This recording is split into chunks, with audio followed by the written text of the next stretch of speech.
Et coucou tout le monde, on se retrouve pour un nouveau Instant Cosy où on va parler comme d'habitude de séries visionnées, de films, de lecture, surtout des retours sur des romans que j'ai lus.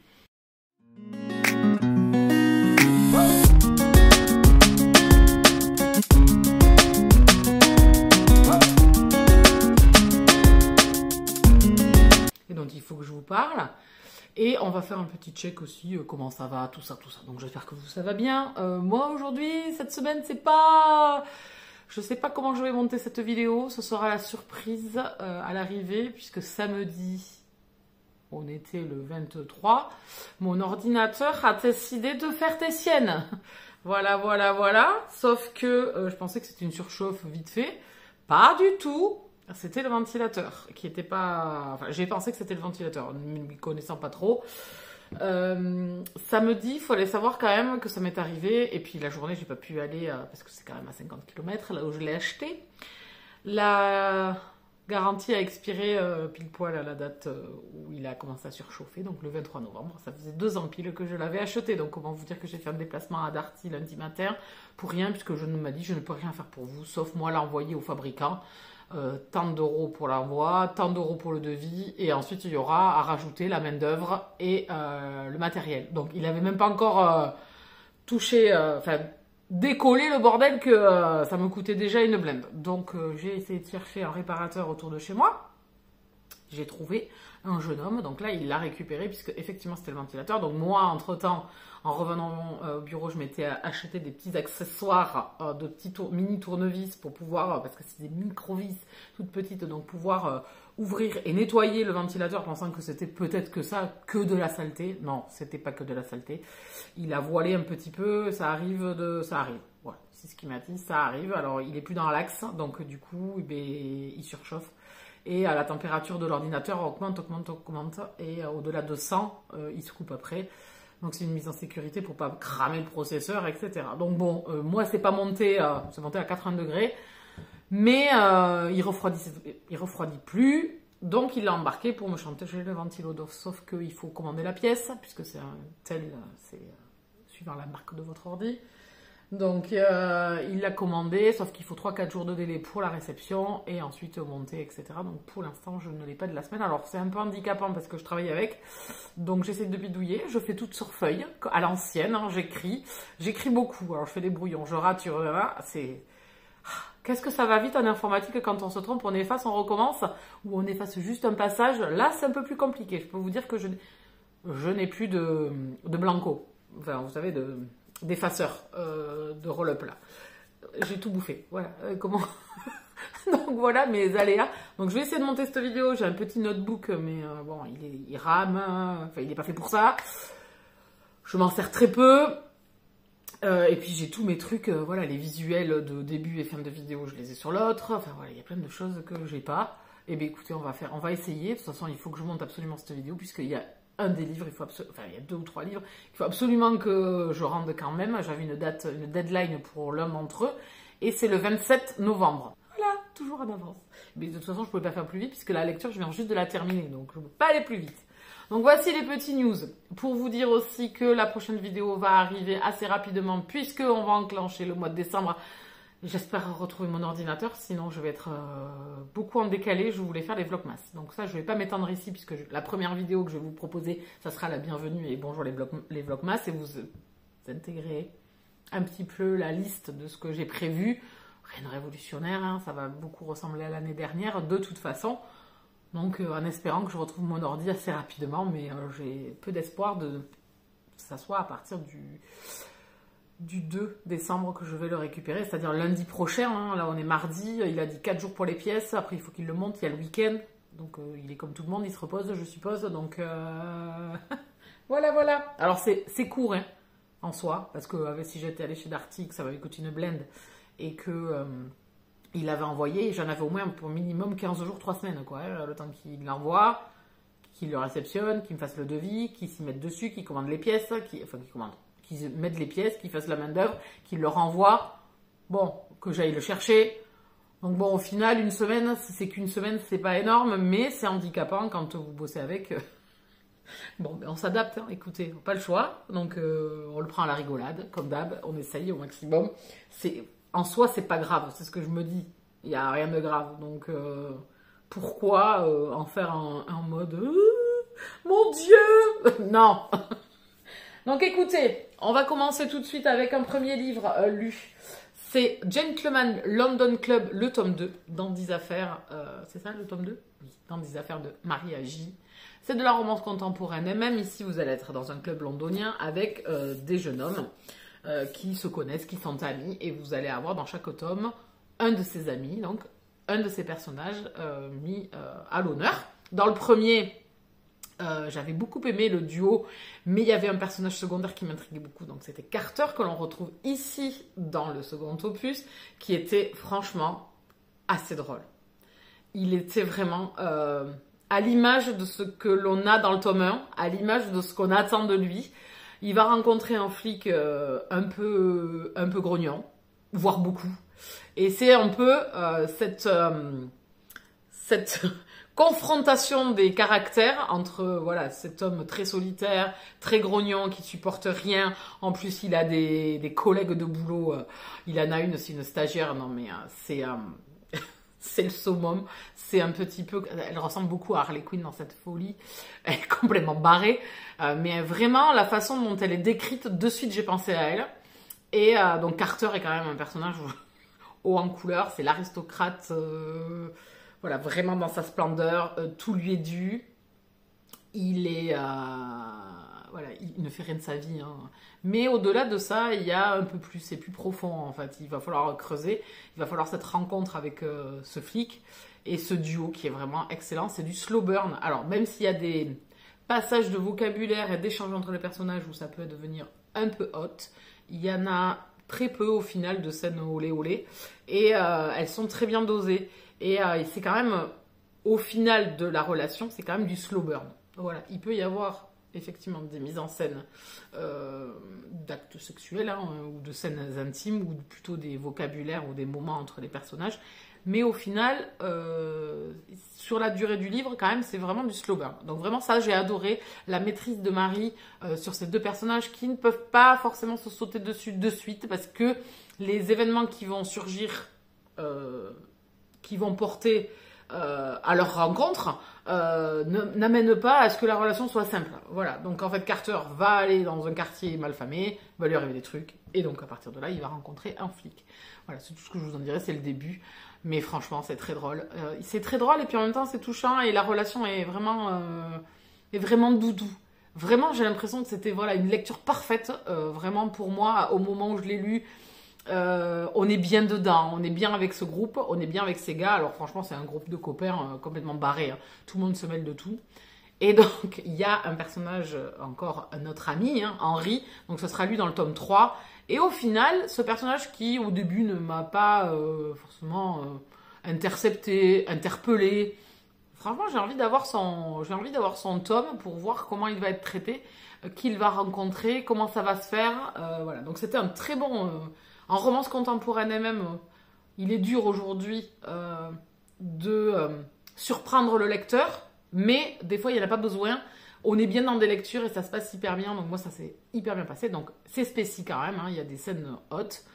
Il y a du vocabulaire aussi qui peut être un peu hot si vous êtes vraiment... voilà, si ça vous dérange beaucoup. Donc oui, c'est de la romance contemporaine et même avec voilà, du spacey un petit peu.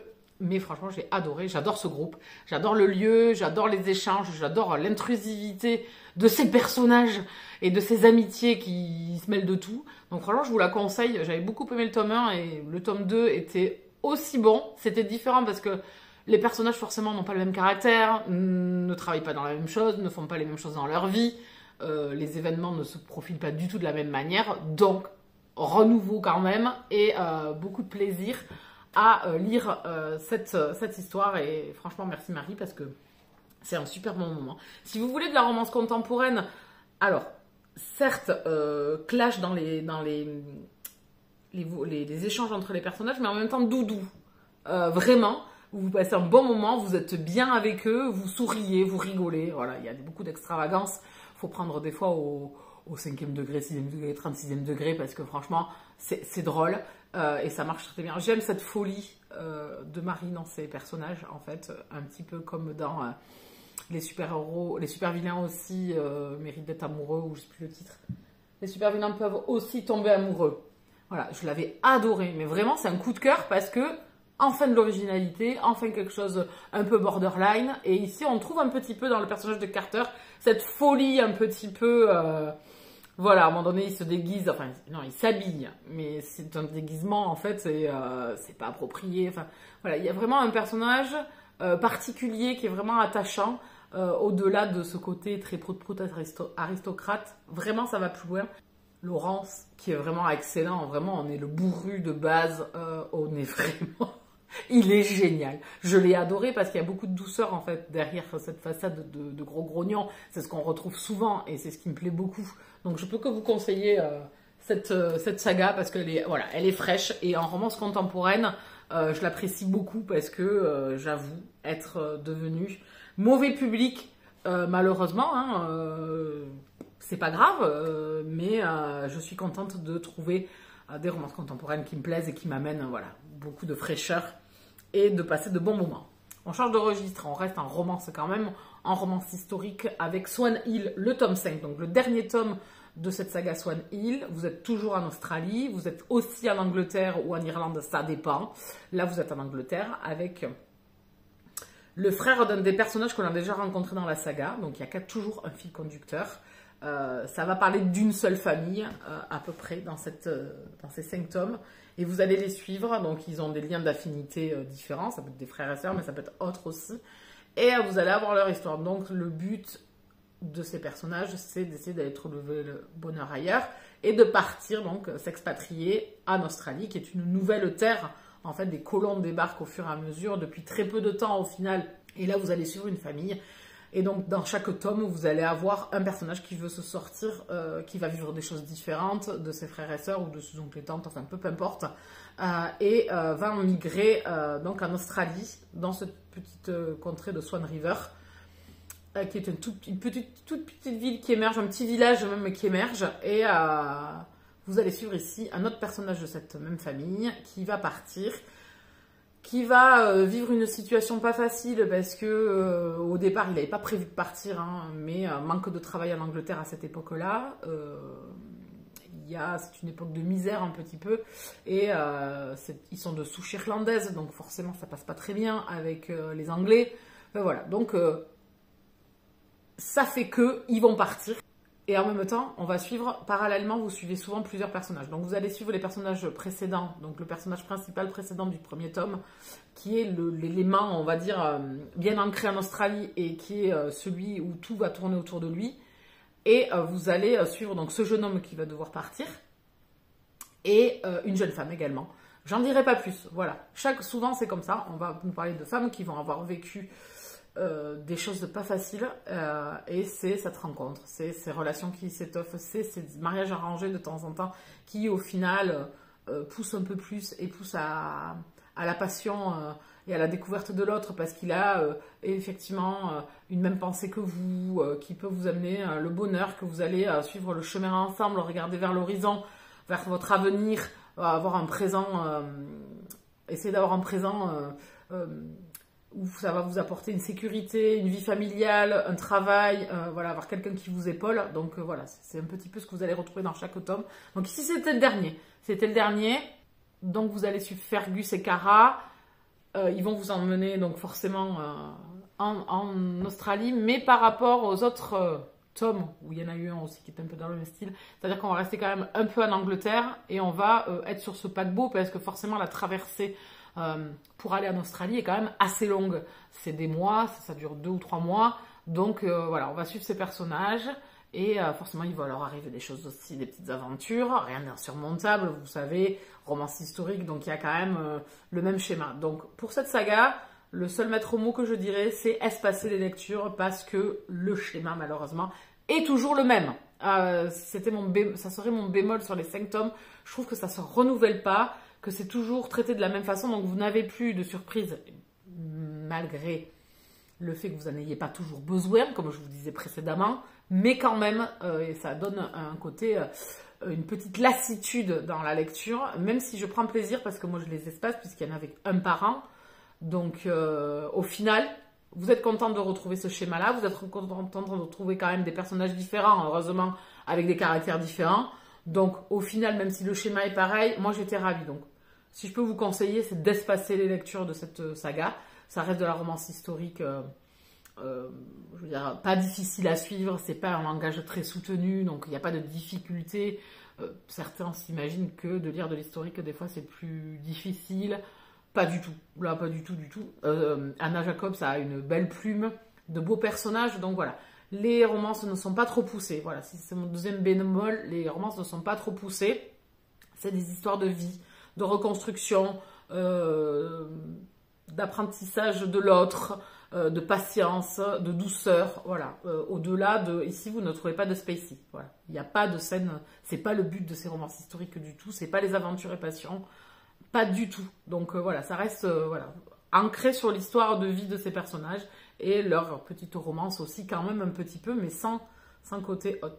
Voilà, donc je vais passer un bon moment. Moi, si je suis allée jusqu'au tome 5, franchement, c'est que j'ai beaucoup aimé. Je ne dis pas que c'est quelque chose qui va me rester en mémoire longtemps, mais je suis contente de les avoir lus. C'est une saga dont je ne vais pas me séparer parce que je les aime beaucoup. J'ai presque tous les livres en VF de Anna Jacobs et franchement, ça marche très bien avec moi. J'aime bien passer des petits moments, ça se lit hyper vite. En plus, celui-là, il n'est pas très gros. Je pense qu'il y a quelques tomes qui étaient un peu plus épais, mais voilà, ça se lit hyper vite. Je vous retrouve pour la suite un petit peu de cette vidéo. Donc, je vous ai parlé de 2 romans.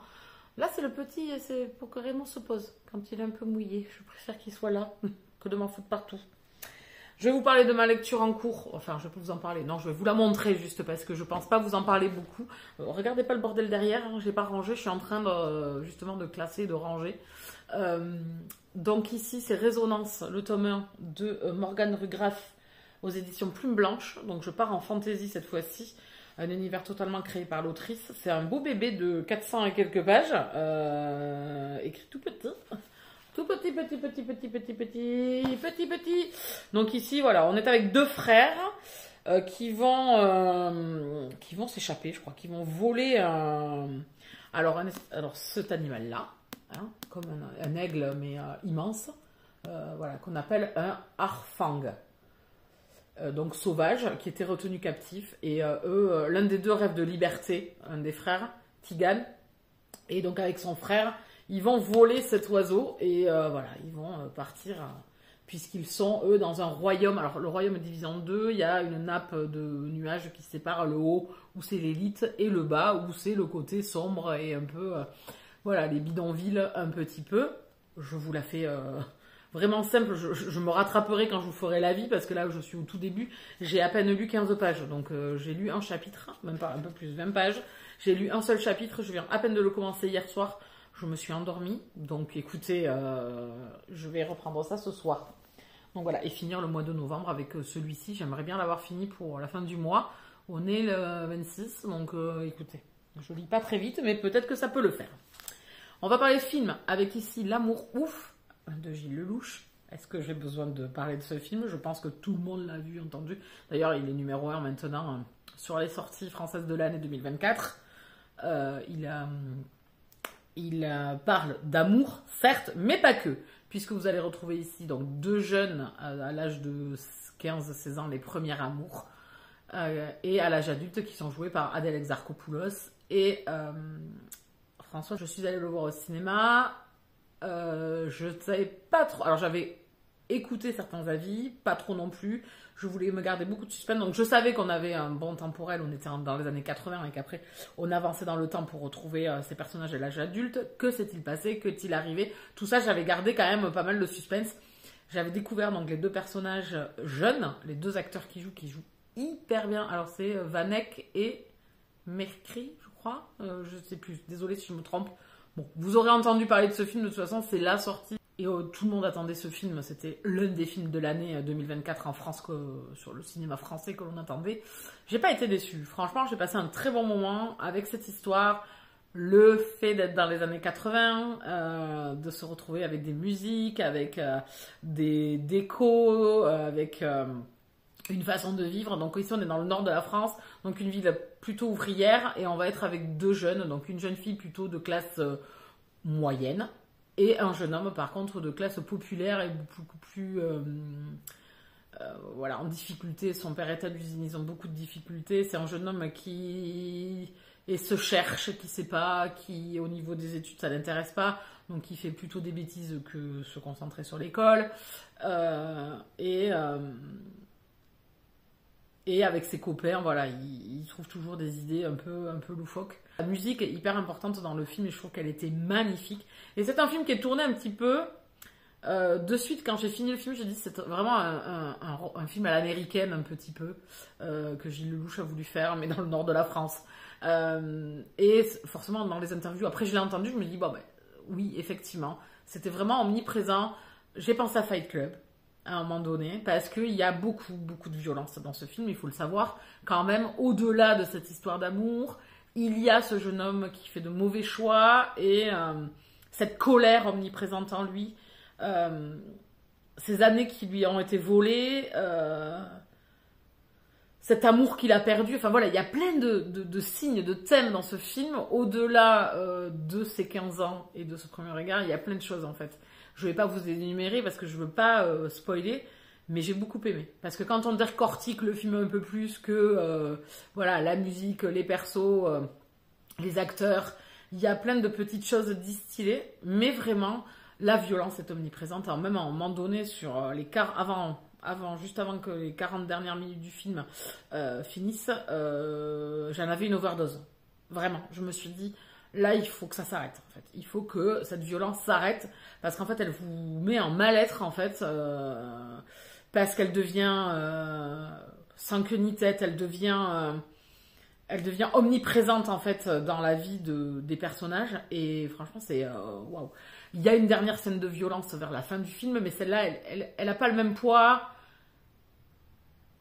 Elle est utile. Voilà, je sais pas comment l'expliquer. Celle-là ne m'a pas dérangée. Au contraire, elle était utile parce qu'il y a un acte qui se crée qui était...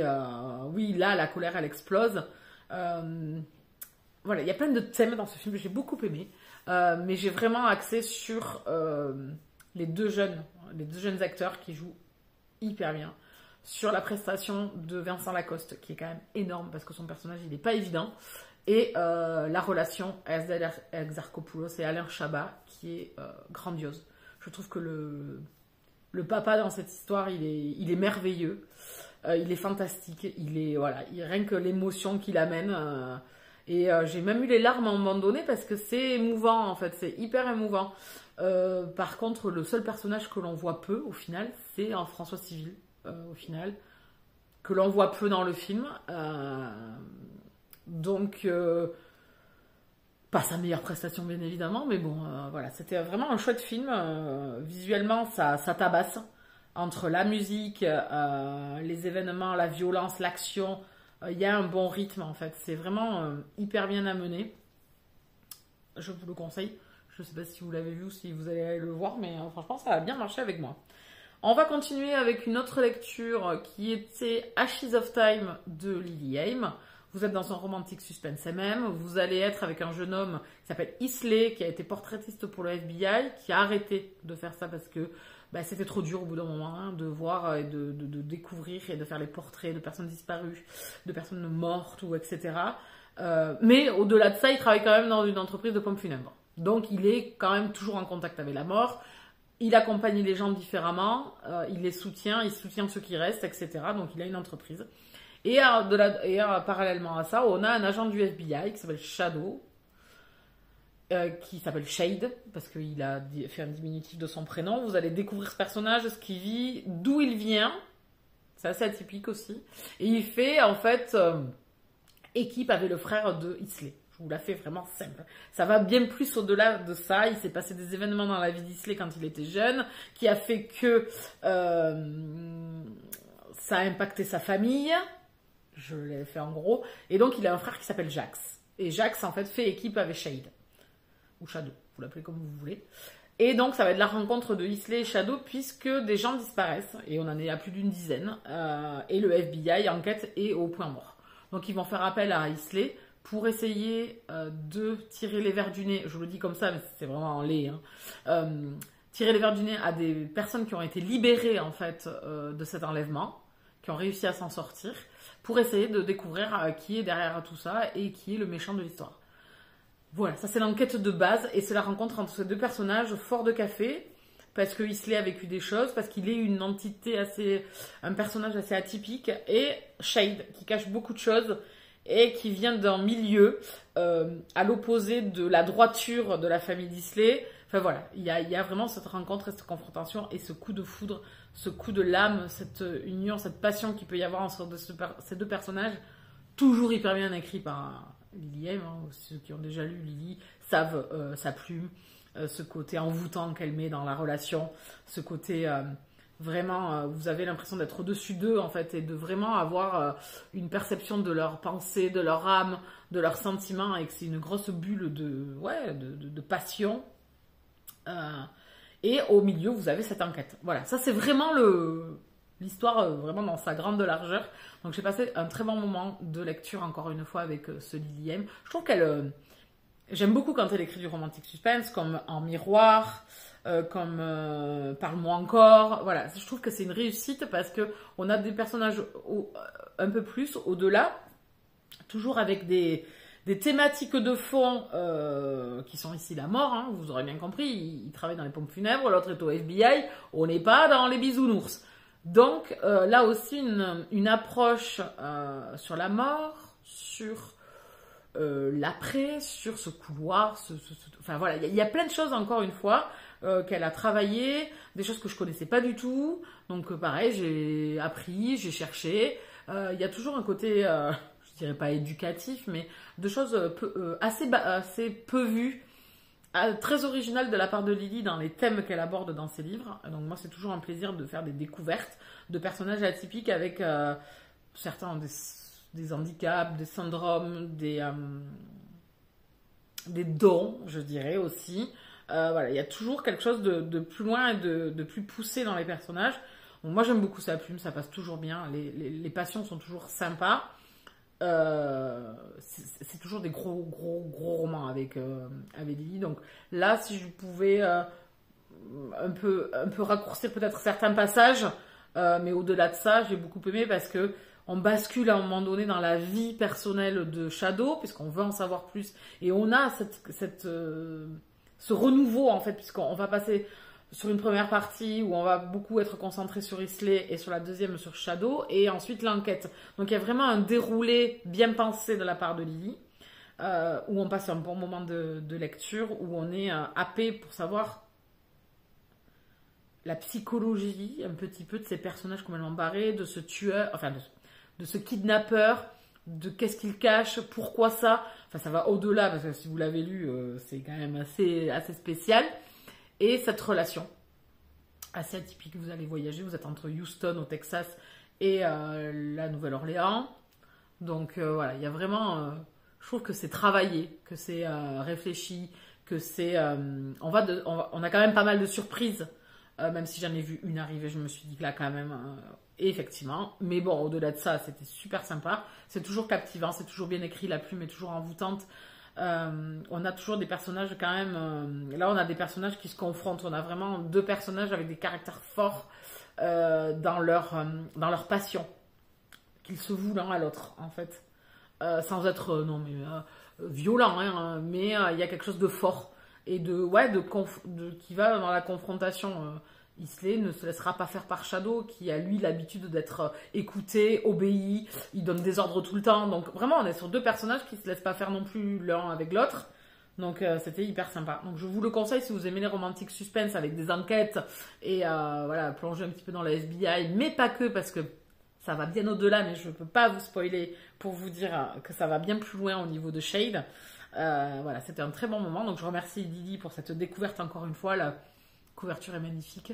Voilà. Moi, je trouve en romantique suspense, elle maîtrise bien, quoi. Elle maîtrise bien, elle fait un gros travail de recherche. Donc moi ça fonctionne bien parce qu'aujourd'hui, comme je vous dis, les romances contemporaines plutôt classiques, je m'ennuie. Je deviens mauvais public malheureusement. Je continue à en lire quelques-unes, mais même du MM aujourd'hui, je pense que j'ai fait le tour et qu'il me faut plus. Et je trouve que dans le romantique suspense, ce fait d'avoir ce côté suspense, tension que vous pouvez avoir dans le récit, parce que vous allez avoir une mise en situation des personnages où ils vont avoir des côtés d'enquête difficiles, où ils vont subir peut-être aussi des choses. Franchement, c'est vachement bien. Voilà, donc je peux que vous le conseiller. C'est le dernier Lily qui vient de sortir, donc allez-y, foncez. Alors on finit. Donc là, je vais clôturer ma vidéo. Je vais juste vous faire un retour sur, mais vite fait, parce que je n'ai pas terminé ces séries, donc vous faire un pitch de ce que je suis en train de regarder à l'heure actuelle. Je suis en train de regarder Yellowstone, je suis à la saison 2, j'ai attaqué à peine, je suis dans le 2e épisode, je crois. J'ai pas l'engouement de tous les gens qui parlent de cette série. J'ai beaucoup de mal avec beaucoup de personnages, beaucoup de mise en situation, enfin voilà, beaucoup de choses beaucoup de rancœur, et j'ai du mal à apprécier les personnages. J'aime le fils, bien évidemment, Casey, et j'aime aussi Rip. Voilà, c'est les 2 personnages que j'aime, les autres je les déteste tous. Voilà, donc c'est un peu compliqué. Et la femme de Casey aussi, qui me plaît bien, mais sortie de là, c'est assez compliqué. Hein. Donc je suis dans la saison 2, j'ai laissé de côté pour le moment parce que j'ai commencé une autre série, c'est Only Murders in the Building avec Selena Gomez. Franchement, j'adore. Je suis dans la saison 4, je l'ai commencé en début de semaine. Vu que j'ai plus l'ordinateur, je l'ai commencé ce week-end, vu que j'avais pas l'ordi, samedi, dimanche, et puis là on est donc mardi, non là on est mercredi midi. On est mercredi 27, donc j'ai intérêt à me speeder. C'est ma fin de vidéo là, donc c'est ma fin de vidéo pour la poster ce soir. Donc là, je suis en train de filmer la dernière minute. J'ai monté le reste, il me reste juste ça à accrocher derrière pour la poster. Donc, Only Murders in the Building, je suis à la saison 4. Je l'ai dévoré, je suis à l'épisode 2. Je suis au tout début, j'ai regardé le premier épisode de la saison 4. J'aime énormément, c'est génial. C'est du cozy mystery hein, en mode série.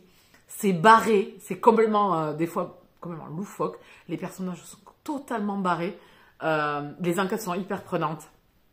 La mise en situation. L'hôtel en lui-même est hyper captivant. Ses couloirs, ses appartements qui sont tous décorés différemment et tout. Vraiment, je me régale. Vous avez une pléiade d'acteurs connus, en plus, qui viennent au fil des saisons. Dans la saison 3, vous avez Glenn Close. Dans la saison 4, vous avez Eva Longoria.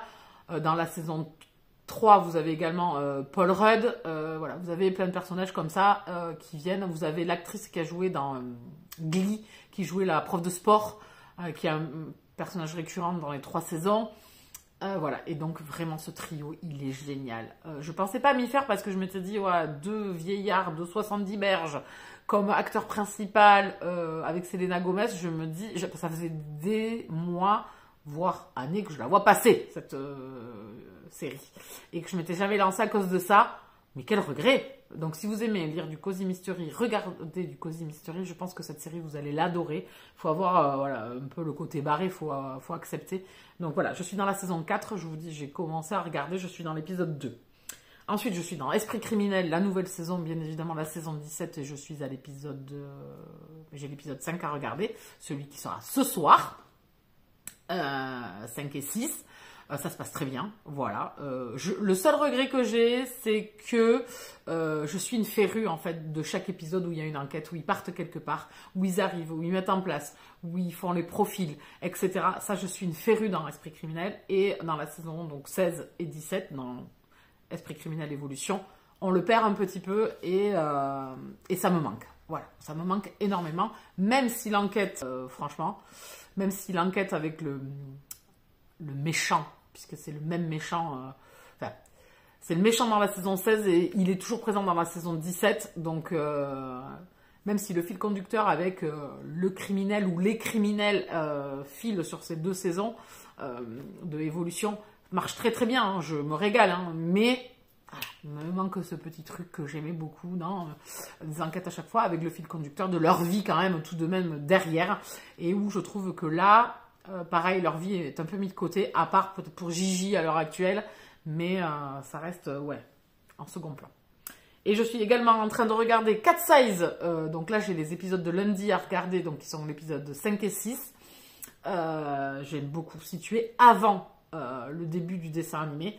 C'est-à-dire dans le dessin animé, elles sont déjà Cat Size. Elles sont Cat Size, elles vont d'enquête en enquête, elles vont de vol de tableau en vol de tableau. Tandis que là, en fait, vous êtes dans les prémices. On est à Paris, donc vous êtes dans les grands lieux parisiens en plus. C'est hyper bien tourné, le trio fonctionne hyper bien. Les 3 sœurs sont géniales, l'entente et en même temps, les querelles sont excellentes parce que c'est ce qui manquait un petit peu dans le dessin animé où tout est beau et tout est gentil, souvent entre les 3 sœurs.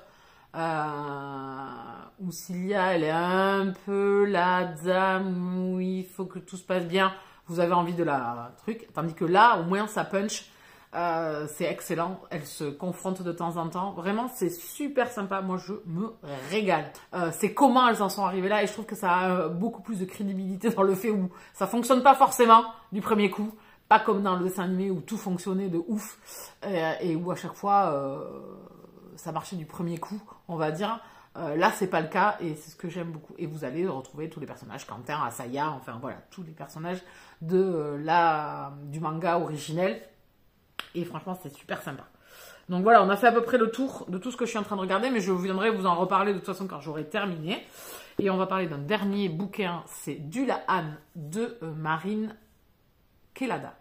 Donc ici, on est dans une histoire où elle a repris la légende du cavalier sans tête et elle a fait sa propre histoire. Donc vous allez avoir une héroïne qui va tomber dans les filets, je dirais, de ne pas se faire décapiter, mais il va lui arriver des mésaventures puisqu'elle va se retrouver prisonnière d'un château où sévit le cavalier sans tête. Je vais vous le dire comme ça, pour pas trop spoiler non plus, ça c'est la mise de départ. Donc cette héroïne va être enfermée et il va y avoir un espèce de cycle de vie dans ce château assez spécial et elle va devoir s'acclimater, faire la rencontre d'un jeune homme également dans ce château, et essayer de se dépatouiller, de sortir de cette sphère, de ce piège, de cette prison dorée un petit peu.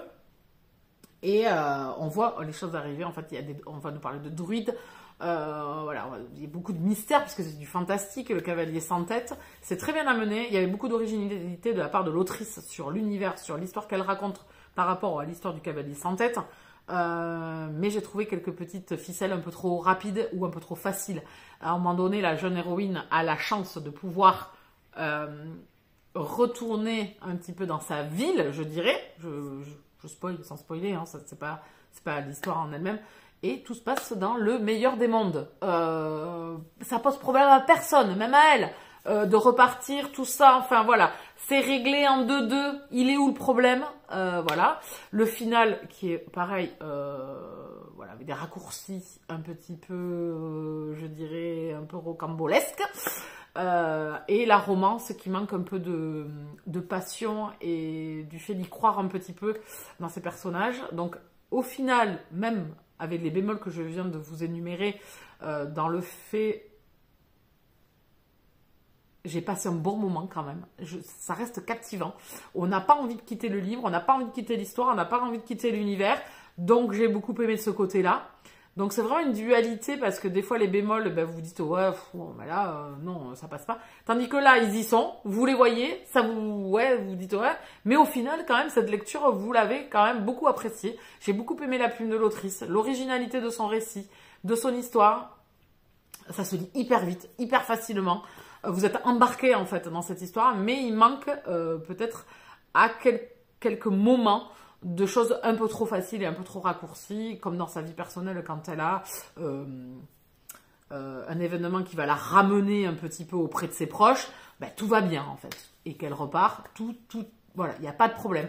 Voilà, c'est un peu ce que j'avais trouvé dans Capturé par le roi des fées, c'est-à-dire qu'à la fin, on revient sur voilà, les racines, et bien non, en fait, il n'y a pas d'émotion et tout se règle comme ça. Il est où le problème? Il n'y a pas de sentiment, pas d'émotion. C'est-à-dire, on fait un reset, rien s'est passé, vive la nouvelle vie, quoi. Voilà, donc non, non. Mais en tout cas, ça reste quand même une bonne lecture parce que j'ai aimé, voilà, j'ai aimé... Même avec ses bémols, c'est fou quand même, voilà. Parce que j'ai aimé la plume, j'ai aimé l'univers, j'ai aimé l'histoire. Il manque un peu de passion, moi j'ai trouvé quand même, et de raccourci, de facilité, où il y a des choses, non, en fait, non, ça ne peut pas, enfin, ou alors, tout le monde s'en fout, écoutez, voilà, donc c'est pas crédible. Alors, vous allez me dire, c'est du fantastique, il n'y a pas forcément besoin que ça soit crédible, certes, mais sur des événements de vie réelle, où si quelqu'un de votre famille ou de trucs disparaît, je pense pas que vous allez prendre les choses, oh ben là c'est bon, laissez-la vivre, elle a disparu, on sait pas si elle a été enlevée, séquestrée, si elle est partie, bon ben non, il est où le problème? Donc non.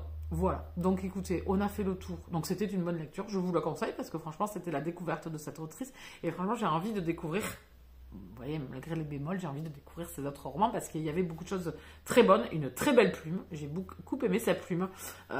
Donc écoutez, affaire à suivre parce que j'ai noté d'autres récits, dont son dernier Rune, qui me tente beaucoup. Et bien écoutez, on a fait le tour aujourd'hui de tout ça. Je vais finir de monter cette vidéo avec ce dernier rush. Et je vous dis, eh bien, on se retrouve dans les prochaines vidéos. Ça sera les vlogmas du mois de décembre. Ensemble, je vais essayer au maximum d'en faire dans le mois de décembre. J'aimerais en faire une par jour. Est-ce que ça va être potentiellement faisable? Je ne sais pas. Affaire à suivre. En tout cas, j'ai déjà édité un déroulé de liste de vidéos que je voudrais vous faire. Maintenant, il faut me mettre devant la caméra et filmer. Allez, n'hésitez pas à vous abonner sur la chaîne, à mettre un pouce sur la vidéo, à la partager, à venir mettre un commentaire dessous si vous avez envie de venir papoter. Sinon, vous pouvez me retrouver sur Instagram ou sur Twitch. Prochainement, pas là, mais quand j'aurai retrouvé mon ordi. Et je vous dis à très vite. Bisous câlins.